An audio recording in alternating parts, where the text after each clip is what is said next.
Another Democrat bails on the state legislature, citing in part the toxic work environment there.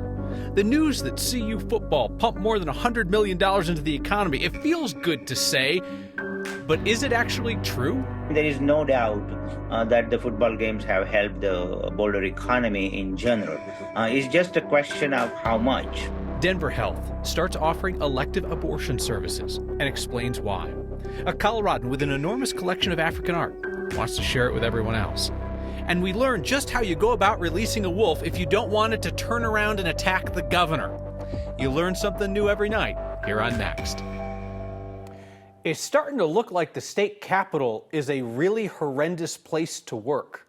A second Democratic legislator is resigning, citing a toxic environment there. It was just days after the Democratic House Speaker punished two Democratic legislators who sued to force the legislature to follow open meetings law.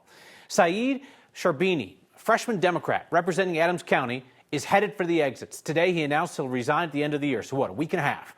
Sharbini says the main reason he's leaving is financial. Job pays $44,000 a year. But Sharbini's resignation letter also said the environment at the Capitol is, quote, characterized by vitriol and a lack of collegial behavior. Sharbini is of Palestinian descent, and Democrats at the state capitol lately have been angrily divided amongst themselves by the Israel-Hamas conflict. Earlier this month, Democratic Representative Ruby Dixon, who's a member of the Jewish caucus, also resigned from the legislature, also cited a toxic atmosphere at the Capitol. Like Sharbini, Dixon had only been there 1 year. She said the political environment had become too, quote-unquote, sensationalistic. It was no longer healthy for her family. Both Sharbini and Dixon will be replaced by vacancy committees. More than a quarter of the lawmakers at the state legislature were originally put there by those committees instead of by voters. The two Aurora paramedics on trial for the death of Elijah McClain took the stand today, and they defended their decision to give McClain the maximum dose of ketamine, a sedative, while he was being restrained by police. Experts have blamed that drug for killing him in 2019. Paramedics tried to blame the officers, but they also acknowledged they didn't check McClain's pulse before they gave him the drug. Peter Chikuniak and Jeremy Cooper are facing charges of reckless manslaughter and assault. Aurora police stopped and restrained McClain as he was walking home in 2019. He'd done nothing wrong that night. Prosecutors allege that Chikuniak and Cooper gave McClain a fatal overdose of ketamine at the scene without doing much of anything to assess his condition. During 5 hours of testimony, paramedics said they couldn't do more because of the police officers. Mr. Cooper went down to engage, and that's when the body slam happened. Does the patient have any medical complaints? I did not ask that, no, sir. Didn't ask if he had any breathing complaints? No, sir, I did not ask that. You never asked if he was rendered unconscious previously? I did not ask that, no, sir. The three police officers have already gone to trial. Juries acquitted two of them. The third was found guilty of criminally negligent manslaughter and assault. So there is no doubt that Coach Prime has brought big-time attention to Boulder. We got the receipts for that. The sold-out games, the national TV broadcasts. We do not have the receipts to prove a claim by Boulder's Convention and Visitors Bureau that CU's 6 home football games brought in $113 million in economic impact. Marshall Zellinger takes a closer look. It's the time of year for shopping. Dare I say, the prime time of year. The effect Coach Prime and CU football have had on Boulder is undeniable. I mean, all 6 football games were sold out, and Folsom Field saw almost 62,000 more fans this year than last year. Almost 62,000 more people to spend money than last year. There is no doubt that the football games have helped the Boulder economy in general. It's just a question of how much. Well, Visit Boulder, the Convention and Visitors Bureau, estimated $113 million in economic impact for those 6 home games. The same Visit Boulder that estimated $18 million for the September CU-Nebraska game alone. September tax revenue receipts are now available for Boulder, which shows a $3.7 million increase in sales tax revenue for the entire month, and another $631,000 in taxes collected for hotel and lodging. The tax revenues that I have just seen on the screen are very telling that our tax revenues in Boulder as a whole have not increased as much as expected before. Kishore Kulkarni is a distinguished professor of economics at MSU Denver. He does not doubt the economic impact of Coach Prime. And frankly, this story does not either. It's just by how much. The CEO of Visit Boulder said in an email, the estimate is not specific to Boulder. It is advisable to consider the broader regional and statewide tax reports, which provide a more complete picture of the event's economic influence. So I did, and statewide, from September 2022 to September 2023, state sales tax revenue increased almost $17 million.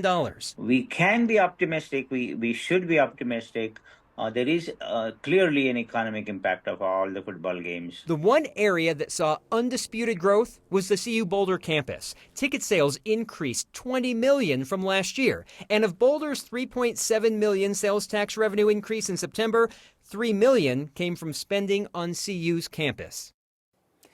October tax revenue numbers should come out this week, so we can always refresh this story when we have more actual numbers. The problem is to fact check the numbers provided by Visit Boulder with the actual figures, there's a lag of a few months. Again, yes, when you sell out every game and ESPN and Fox do their national morning show, college game day shows from campus, you're going to have an economic impact, Kyle. We just don't know the actual dollar amount yet. Here you go again, Marshall, fact-checking something that feels good, and we shouldn't challenge things that feel good. We on the news should just repeat them. It's like estimates of crowds. Like the 1 million people for the Denver Broncos Super Bowl parade in 2016, which was obviously not true, but the mayor's office said it. And if you challenged it, it's like, well, why do you hate the Broncos? And I want to be clear. We are not, this story is not to challenge what Coach Prime has done for Boulder and for CU's campus. There is an economic impact. We're never going to be able to prove the $113 million. And there's some of it you could never prove because it's like, hey, more servers got tips and they're going to spend that money that they wouldn't have had the year before. And like, how do you put, I don't, that's what economists are for. Yeah, again, don't challenge it, just repeat it. Whatever they say that makes people feel good, we just have to repeat it. You get new glasses? They look great. These are my Sally Jesse Raphael glasses, as you called them. Well, you took my joke. I like them. Thank you, Marshall. First time I heard the term adaptive reuse, it was right after the pandemic when empty offices started to be turned into housing. So now Denver is planning adaptive reuse for part of the longest, wickedest street in America. Our Steve Steger found adaptive reuse along East Colfax is going to look something different than downtown.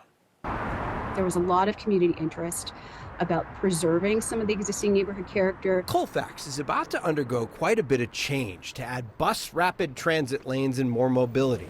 Should the buildings next to them like to change too, the city wants owners to know they have options. The East Colfax program really prioritizes a small owner or developer or someone who has never really tried to do adaptive reuse in Denver. Adaptive reuse, the same program that aims to convert vacant office towers to residential units. The city has launched a program for anyone who wants to try to convert a building on Colfax between Broadway to the west and Yosemite to the east. So we're not limiting it to residential conversions.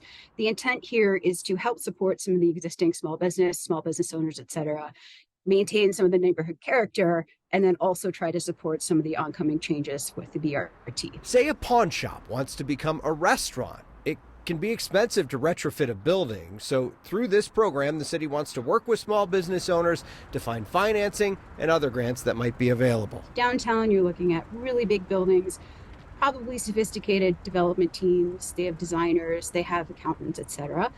The smaller business along East Colfax may not have those benefits. So no businesses along East Colfax have reached out to the city yet, but it's early. The city's also doing an adaptive reuse program, the pilot program for downtown office buildings. Those are specifically to convert to residential. They tell me that 2 businesses are already in that program and another just applied, so they're up to 3. A lot more vacant office spaces downtown, but it kind of shows you some of the challenge with those larger buildings, with those big floor plates, trying to convert them to residential, awfully tricky. Well, no, this is just a reminder, of course, that cities are not set in stone. They change over time, unless they're Pompeii, you know? Like there's going to be some flux over the years of how areas are used. Well, and you know, in this case, they're trying to make sure that Colfax keeps the look that Colfax has. Like these buildings are there. If you can use them for something else, give it a shot. And that's what the city's trying to get people to do. Somebody's going to write in angry and be like, 2 millennia is too soon to make a Pompeii joke on TV. Oh, Steve Steger, thank you. Yep. You're making Christmas happen for a ton of kids up and down the Front Range this year. What with the $65,000 that you just raised for the nonprofit A Precious Child. That group provides gifts to more than 10,000 kids, and that's thanks in part to your support. Hey, a special thank you to the hundreds of Word of Thanks givers who signed up for the new Word of Thanks Fund.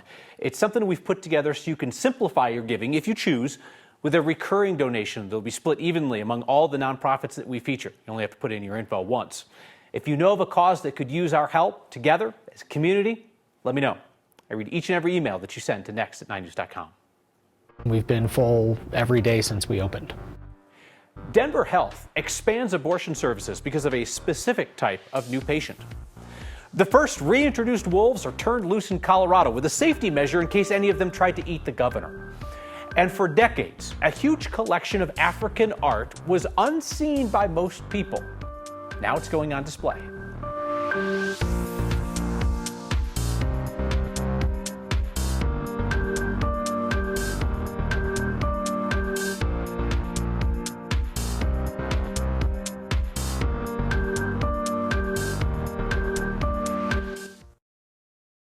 Colorado's traditional abortion providers are so busy following the fall of Roe v. Wade, other hospitals are stepping in to provide coverage. Denver Health says that they've started offering elective abortions as of a month ago, and they have been full of patients since. Denver Health previously did medically indicated abortions, but this is the first time that they've been doing elective procedures. Started in early November. The hospital says it's because patients were having trouble accessing services elsewhere due to the influx of all the patients coming from out of state, places where abortion is now illegal.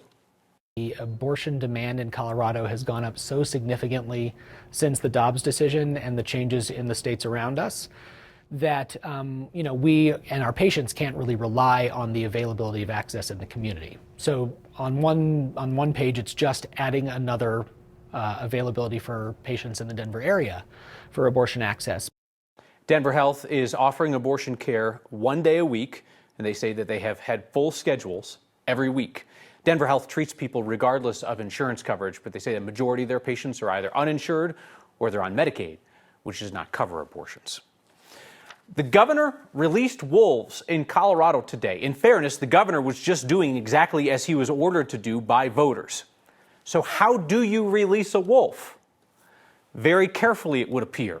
5 wolves were released in Grand County today, transplants from Oregon that got vaccinated and were given GPS tracker collars. Governor Polis opened the cage for one of those wolves and get a load of the dude standing by with the plywood. Look at that ready stance, all right? Ready stance, hold that plywood. All right, Gov opens the box, out comes the wolf. If it does a 180 and it comes to the governor, you got to have that plywood ready.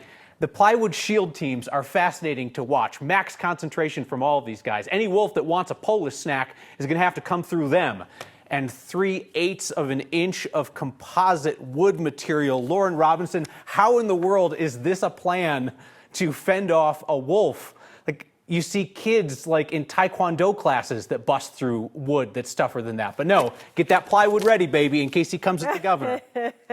A false sense of security can go a long way in instances like that. Don't worry, Gov. We got you, man. We got you. We got the plywood teams ready. Don't you worry. Well, maybe they knew the wolves were just nice and well behaved. Yeah, and probably a little drugged out of their minds. Maybe, perhaps, not sure. Eek.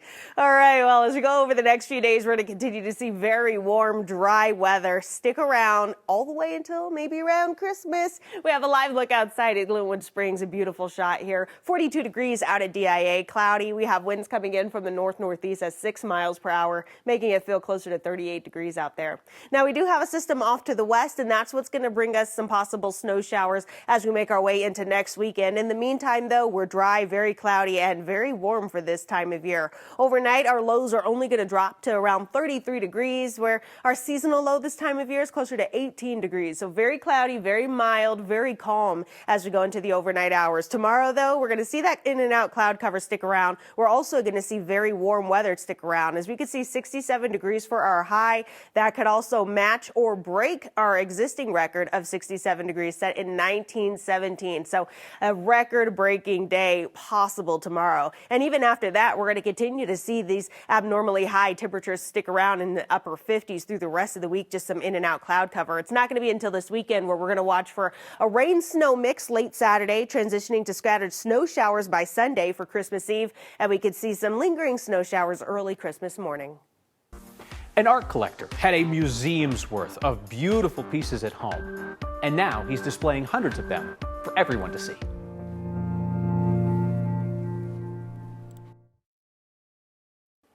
An art collector in Denver who compiled hundreds of treasures over the years is now ready to share that collection in a special space with purpose.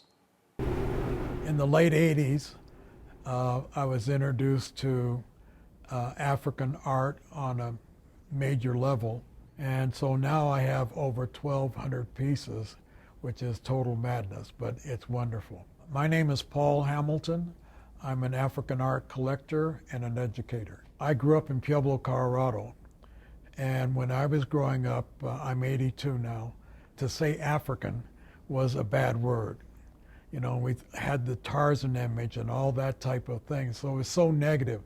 But then I began to feel that there had to be something different. And so I saw a whole new way of looking at African art, African people, African culture, and who I am. There's a lot of pieces here. There's just a few of my pieces, less than 50. The Denver Center for African Art is in charge of all this, and they're going to make a difference. The myth is that the great bird ferried people across the impassable river. This was part of their religion, their culture, their education, and so what we call art was a part of everyday living.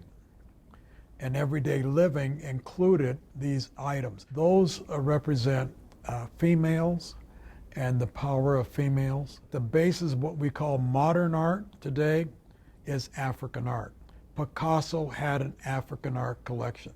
And the Baga piece is one of the big pieces that he took the nose, particularly. To see other people, that's the joy. As a teacher, I want everybody to see and begin to see how they fit into that, whether they're black or African American or whatever people. This art has a way to speak to them. Paul Hamilton's collection will be on display at the Denver Center of African Art through the end of January. Did you get a great holiday card this year? Something that made you grin ear to ear, laugh out loud? We have the best one yet. And Marissa has your feedback. Next. Your mom and dad who desperately want grandkids would call this a holiday fail, but I actually think it's my favorite thing I've seen this holiday season. Anna sent us her card. Happy holidays from my friends, kids, and me. Mom and dad, sorry, still no big updates from me this year. I love this so much. She seems awesome, and so do all of her friends who lend her their children for photos. If you have a holiday fail or anybody who is excelling at the holidays like Anna is here, send it our way. Next at 9news.com. Feedback from Lois tonight, who says, were they going to bonk the wolves with the plywood? I don't know what they were going to do with the plywood, Lois. That's why I have questions. I'm not sure they knew what they were going to do with the plywood. All they knew is if they were just standing there and a wolf did a 180 and decided to go for a Polis snack, there would be questions. So they stood there with the plywood. Frank says, if they wanted to procreate, why would they release in odd numbers? 3 females, 2 males. Well, my assumption, Frank, is that wolves are not monogamous. But again, refer the plywood discussion. What I know about wolves is a thin book. Doug says you should apologize for the comment on Pompeii.